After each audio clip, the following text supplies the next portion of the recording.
भाई लगाएं, पर वो जिनके साथ सहयोगी हैं चिंता बढ़ जाती है कि अब कितने औरों की जमीन लिखवाएंगे ये अपने नाम।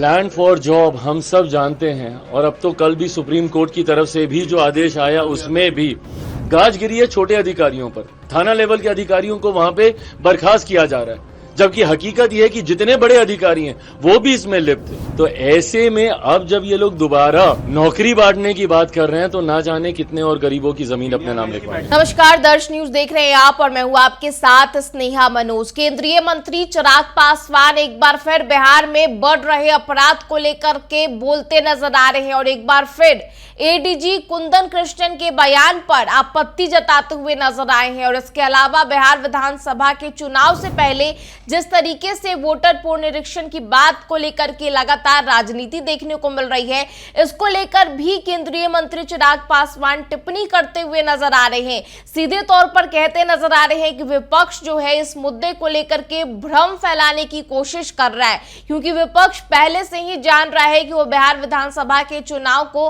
हारने वाला है और यही कारण है कि इस तरीके का जो बयान है वो विपक्ष के तरफ से लगातार देखने को मिल रहा है। और इसके अलावा देखिए, केंद्रीय मंत्री चिराग पासवान के तरफ से आपको बता दें कि लालू प्रसाद यादव को भी टिप्पणी करते हुए नजर आए हैं। लैंड फॉर जॉब मामले को लेकर के जो टिप्पणी है वो चिराग पासवान की तरफ से की गई है। साथ ही साथ इंडिया ब्लॉक पर भी बड़ा निशाना साधते हुए नजर आए हैं। क्या कुछ कह रहे हैं हम आपको सुनाते हैं। आएंगे मतदाता सूची में हेरफेर हो जाएगी तब आएंगे क्या, कैसे देखते हैं? एक तो मतदाता सूची में हेर फेर हो जाएगा, क्या मतदाता सूची का कार्य पूरा हो चुका है क्या? ये विपक्ष जो भ्रम फैला रहा है, अभी तो समय बाकी ना है। कहां से आंकड़े आते हैं इन लोगों के पास कि 30 लाख लोगों का नाम काट दिया तो 35 लाख लोगों का नाम काट दिया? क्या ये कार्य, ये प्रक्रिया पूरी हो गई है? भाई हम लोग भी गांव देहात से जुड़े हुए हैं, हम लोग भी गरीब परिवारों से जुड़े हुए हैं, हम लोग के बीएलए अपनी पूरी भूमिका निभा रहा है। अगर आप लोग के राजनीतिक कार्यकर्ता गांव देहात लोगों की मदद करने नहीं जा सकता, हम लोग का तो व्यक्ति जा रहा है ना, तो हम लोग को तो पता है कि क्या चल रहा है जमीन पे, क्या नहीं चल रहा है। हम लोग का बीएलओ के साथ बैठ के मेक श्योर कर रहा है कि जितने ऐसे हैं जिनके बारे में आपको जानकारी है, जो लंबे समय से आपके साथ रहे हैं, किसी का नाम नहीं कटे, किसी का नाम नहीं छूटे। तो ये भ्रम फैलाने का काम कि इतने लाख लोगों का नाम कट गया, कौन सी प्रक्रिया बंद हो गई कि नाम कट गया? कहां से इनके पास ये जानकारी आई? अभी तो प्रक्रिया चल रही है, प्रोसेस अभी चल रहा है। हकीकत यह है कि ये वही लोग हैं जो कि सिर्फ झूठ बोलकर, भ्रम फैलाकर लोगों को डराने का काम करते हैं। लोकसभा का चुनाव इन्होंने डरा के लड़ा कि संविधान खत्म हो जाएगा, लोकतंत्र खत्म हो जाएगा, आरक्षण खत्म हो जाएगा। ये वही लोग हैं जिन्होंने सीए कानून को लेकर मुसलमानों के बीच में भ्रम फैलाने का कार्य किया। आज मुझे बता दीजिए, एक मुसलमान जिसका सीए के तहत जिसका नाम कट गया हो, बार बार लोगों के बीच जा जाकर कहना, मुसलमानों के बीच जा जाकर कहना कि ये नागरिकता छीन लेगा, नागरिकता छीन लेगा।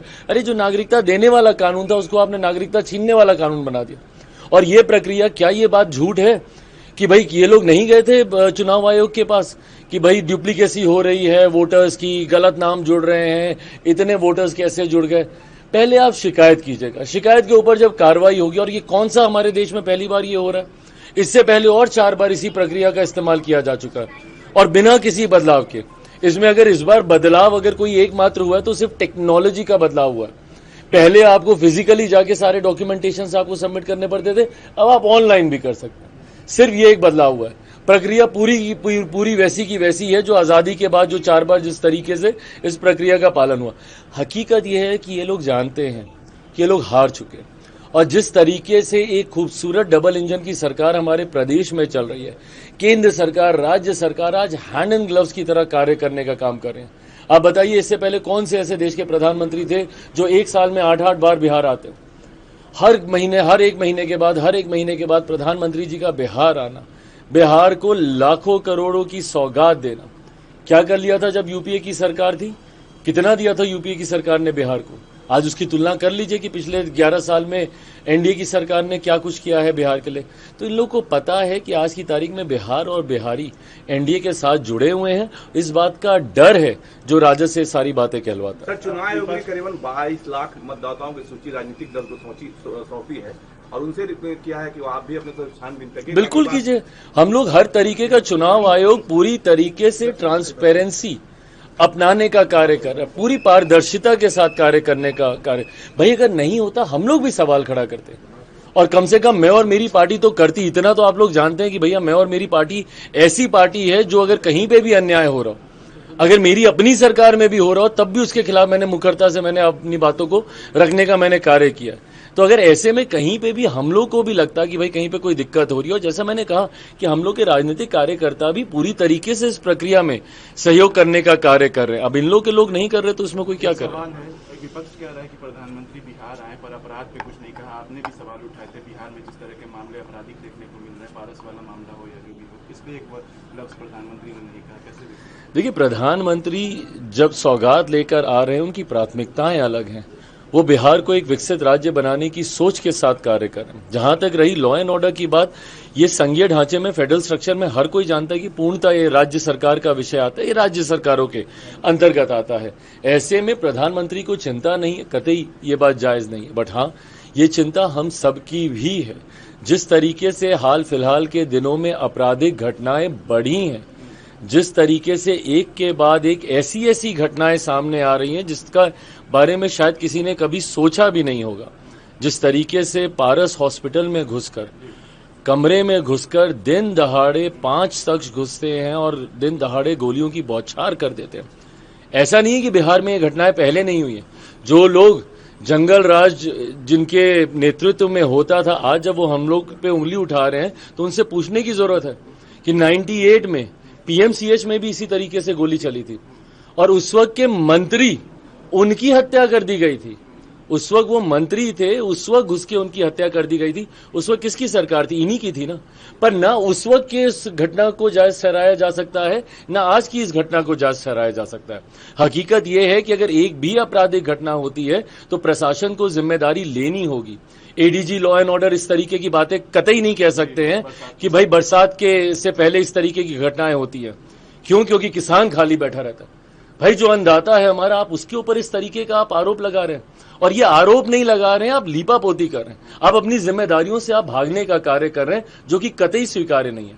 आपकी जवाबदेही बनती है, जिम्मेदारी आपको लेनी होगी और राज्य सरकार को भी इसमें और ज्यादा मुस्तैदी से सुनिश्चित करना होगा कि कम से कम और कुछ नहीं तो बिहार में सुरक्षा का भाव, एक सेंस ऑफ सिक्योरिटी हर बिहारियों के भीतर दे। ये जिम्मेदारी प्रशासन सरकार की बनती है। क्योंकि लगातार आप भी आपराधिक घटनाओं पर सवाल, जिम्मेदारी जवाबदेही तय होनी चाहिए। मैं पहले ही इस बात को कह चुका हूं।